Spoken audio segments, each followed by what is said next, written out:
Cerita diawali dari diperlihatkannya 4 orang bocah yatim piatu yang sedang berjuang bertahan hidup dengan memunguti barang-barang bekas. Makan dan minum sisa pun mereka ambil untuk sekedar mengganjal perut mereka yang kelaparan. Barang bekas tersebut mereka jual untuk sedikit mendapatkan uang.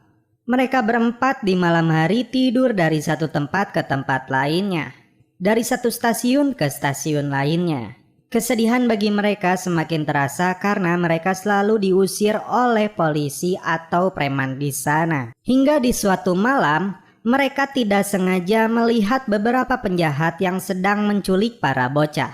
Karena ketahuan oleh penjahat itu, mereka langsung berlari kabur.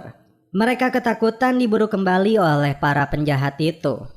Di keesokan harinya, mereka berempat memutuskan untuk bunuh diri dengan duduk di rel kereta api.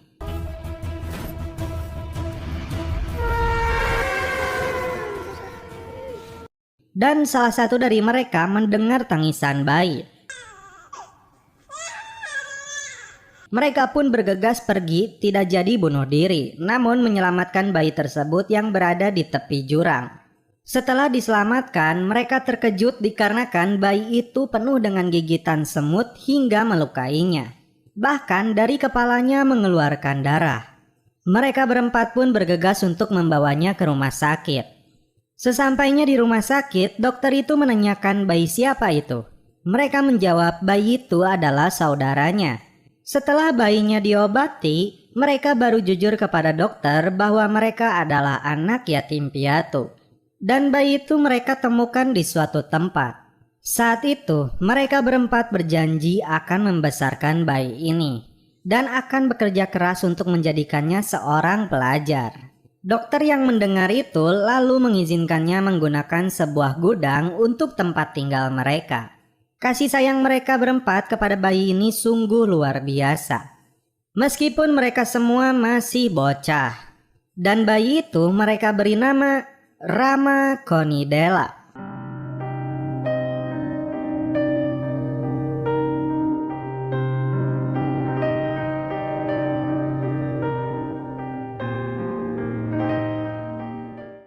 Singkat cerita, Rama sekarang sudah berusia sekitar 6 tahun dan baru saja masuk sekolah SD. Suatu ketika, 4 saudaranya disekap oleh seorang penjahat. Lalu datanglah Rama melihat 4 kakaknya akan dibunuh oleh penjahat itu. Meskipun masih bocah, tampak keberanian dari raut wajahnya. Dan inilah yang dilakukan oleh Rama. Idih. Nyelek anjing. Kembali ke dokter yang sudah menjadi ayah angkat mereka, mengetahui aksi yang dilakukan oleh Rama, lalu mendatanginya. Rama yang sedang memegang pisau milik penjahat itu, dia berkata kepada dokter, mulai hari ini, 4 kakaknya akan belajar dan aku akan bekerja. Dia mengucapkannya berulang kali. Dokter yang sekaligus menjadi ayah angkat mereka, memasukkan ke-4 kakaknya untuk sekolah juga. Singkat cerita, 4 kakaknya sudah menikah dan berkeluarga. Dan lain halnya dengan Rama.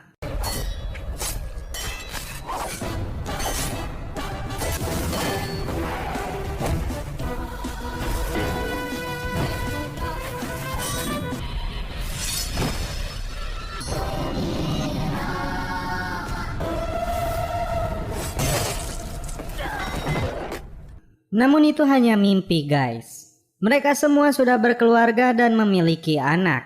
Mereka baru pindah dari luar kota dan menempati rumah baru ini. Hanya Rama yang belum menikah. Bufan adalah nama dari kakak tertuanya. Diceritakan di sini dia dinas di luar kota. Dan Rama berjanji kepada seluruh kakaknya untuk tidak berkelahi lagi. Ke-4 kakaknya sekarang menjadi orang sukses dan pejabat negara. Tiba-tiba, Rama yang dihukum menjadi koki kedatangan tetangganya. Seorang wanita cantik yang fashionable dan modis, dia mengundangnya untuk datang ke pesta ulang tahunnya. Keesokan harinya Rama lalu mengantar keempat keponakannya pergi ke sekolah baru. Seorang polisi jahat tidak sengaja melihat Rama lalu dia menghubungi pimpinannya. Dan di sini terungkap, Rama rupanya target yang mereka cari selama ini beserta keluarganya. Lalu di kantor pejabat negara di bagian Bihar, dia menemukan data tentang Bhuvan Kumar, kakak tertua Rama. Dan film pun flashback ke masa kakak tertuanya yang menjadi seorang komisaris pemilihan kepala daerah. Di masa itu dia dikenal sebagai petugas pemilu yang jujur. Dan salah satu kandidat pemilihan ini rupanya adalah seorang penjahat yang kejam. Bhuvan yang sedang melakukan rapat internal, dia mendapatkan informasi tentang sebuah truk yang mencurigakan. Ketika dihentikan, terungkap truk itu berisi ribuan surat suara yang dimiliki oleh salah satu kandidat yang bermain. Kandidat yang bernama Balem, saudara ipar dari pimpinan oposisi yang bernama Pandem, yang dikenal sebagai orang yang kejam. Dia datang ke kantor Bhuvan untuk mengambil truk yang berisi surat suara miliknya dan menyuapnya dengan setumpuk uang berikut sebuah mobil. Karena Bhuvan menolaknya bahkan akan mendiskualifikasinya, dia mengancam akan mengerahkan pasukannya dan seorang algojo untuk menghabisi mereka. Lalu datanglah Ram ke tempat algojo penjahat itu. Kita saksikan aksinya, guys.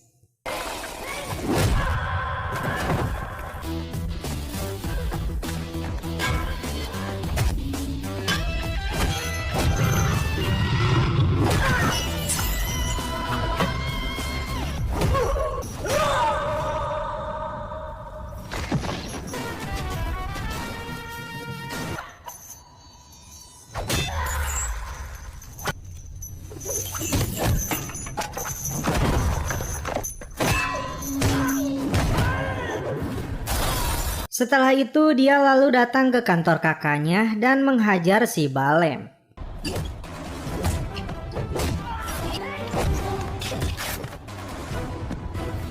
Hingga stasiun televisi memberitakan aksi Ram ini.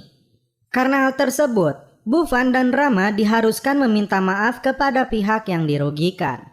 Hingga akhirnya mau atau tidak mau, Bhuvan dan Rama datang untuk meminta maaf. Namun terlihat Rama seperti tidak ikhlas untuk berkata maaf. Pandem lalu meminta mereka membuat permintaan maaf secara tertulis. Merasa kakaknya dilecehkan, Rama kembali menunjukkan amarahnya.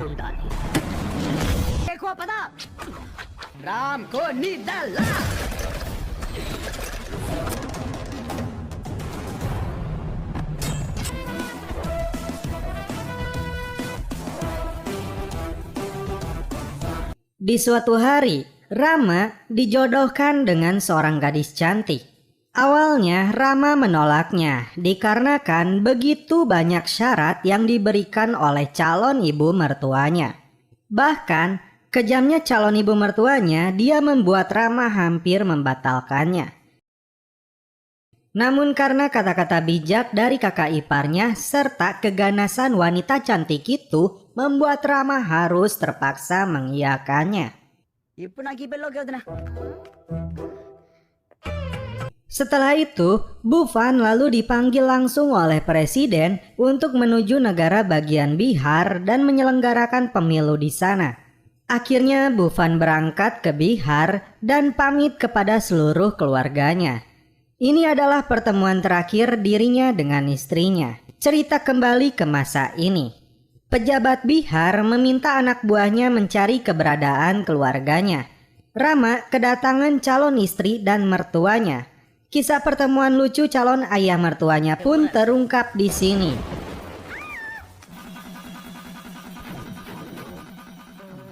Lalu seorang penjahat besar bernama Raja Bai telah siuman. Dia memiliki ribuan pasukan.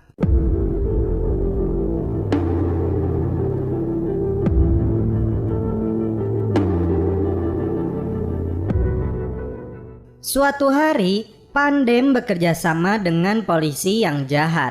Polisi tersebut datang ke rumah Rama dan menculik seluruh keluarganya, lalu dibawa ke sebuah perbukitan untuk dieksekusi di sana. Rama yang mengetahui itu lalu mengejarnya. Keponakannya bahkan hampir tewas ditembak oleh si kumis baplang itu. Rama pun berusaha untuk minta maaf kepadanya, namun mereka malah akan mengeksekusi keluarganya.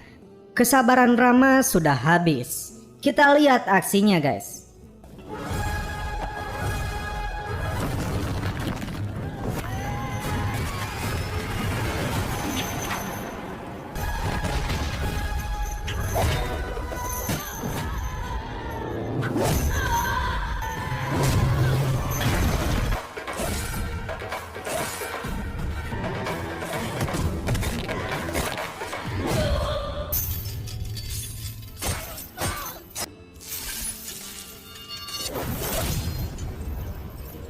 Setelah mereka dibantai, datang rombongan tentara yang dipimpin oleh Prabnu Nade, seorang pejabat Bihar. Dia menjelaskan sepak terjang Raja Bai dan kekejamannya. Cerita flashback kembali.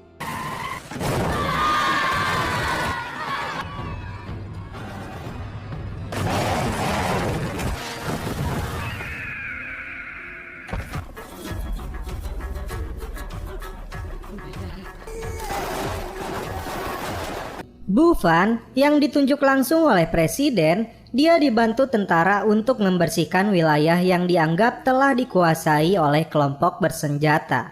Perjuangan Bufan ini tidak mudah. Raja Bai melakukan balas dendam. Dia menghabisi seluruh tentara di sana.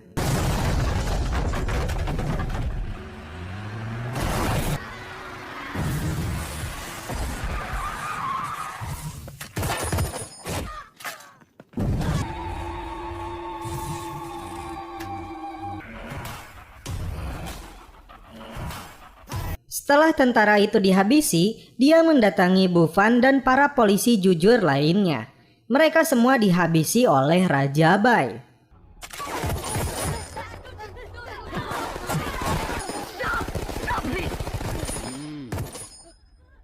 Bufan pun diharuskan memakai gelang kaki pertanda dirinya sudah dikuasai oleh mereka. Bufan dan yang lainnya lalu dibawa ke markas mereka di sebuah pegunungan. Bufan yang harus berjuang menegakkan demokrasi tidak ingin kematiannya sia-sia. Dia lalu sekuat tenaga untuk lari dan mencari sinyal untuk menghubungi Rama.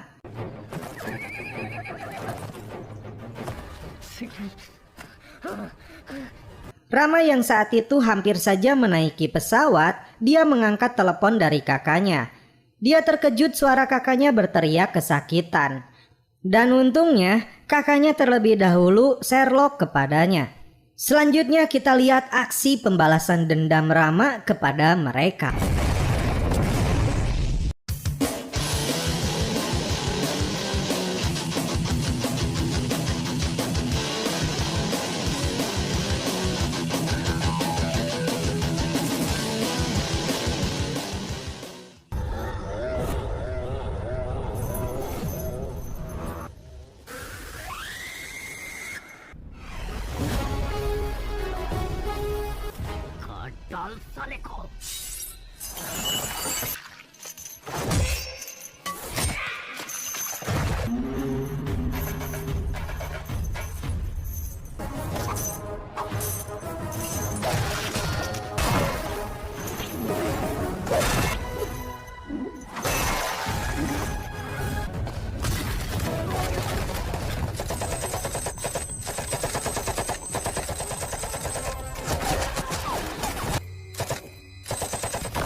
Setelah seluruh anak buah Raja Bai dihabisi, dia lalu menyelamatkan semua orang di sana.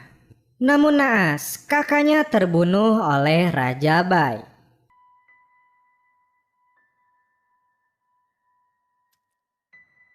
Istrinya Bufan yang mendengar kenyataan bahwa suaminya sebenarnya sudah meninggal di Bihar dibunuh oleh Raja Bai. Dan Rama yang khawatir tentang kesedihan yang akan dialami oleh kakak iparnya, menutup kenyataan bahwa kakaknya Bufan telah tewas dan dimakamkan di perbukitan.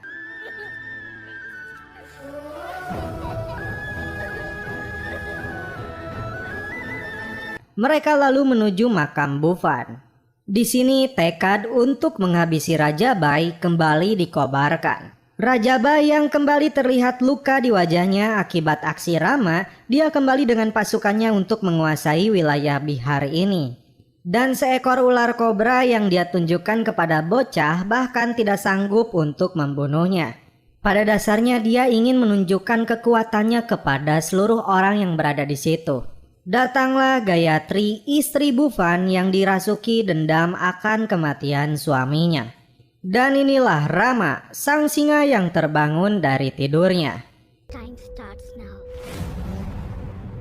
Apa?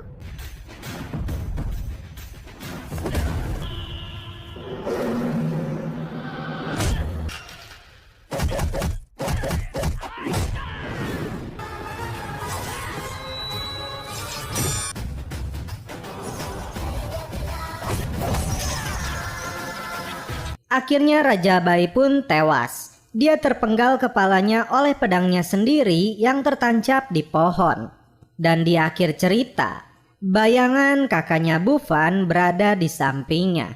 Dan film pun berakhir.